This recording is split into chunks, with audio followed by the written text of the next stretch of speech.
Asisten 2 Pemerintah Kota Makassar, Fatur Rahim, membuka kegiatan forum group discussion terkait rencana penjajakan kerjasama daerah dalam rangka penanganan inflasi yang diadakan TPID Kota Tidore bekerjasama dengan Kantor Perwakilan Bank Indonesia Provinsi Maluku Utara di salah satu hotel di Makassar pada Kamis sore. Dalam sambutannya, Fatur Rahim mengatakan pentingnya kolaborasi pemerintah dan pelaku usaha di Sulawesi Selatan dan di Kota Tidore, Provinsi Maluku Utara.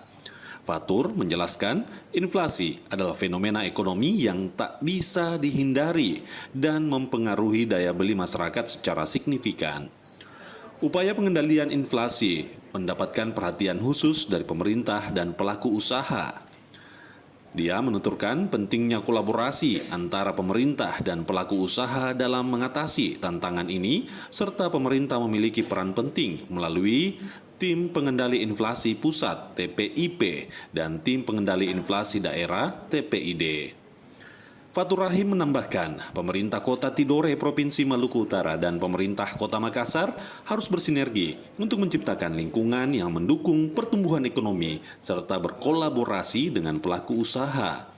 Fatur berharap tidak hanya mengendalikan inflasi tetapi juga mendorong perekonomian Sulawesi Selatan dan Provinsi Maluku Utara. Dengan demikian, tantangan inflasi dapat diatasi lebih efektif, memberikan manfaat besar bagi masyarakat dan perekonomian daerah. Langkah-langkah yang dilakukan di pemerintahan Kota Makassar, pertama adalah stabilisasi pasokan pangan. Jadi kami bekerja dengan berbagai stakeholder, baik pemerintah pusat, provinsi, dari BI juga, dari pemerintah provinsi dan juga berkolaborasi semua, maupun dari stakeholder swasta untuk memastikan ketersediaan bahan pangan pokok, terutama menjelang momen-momen krusial, hal-hal yang besar di keagamaan khususnya.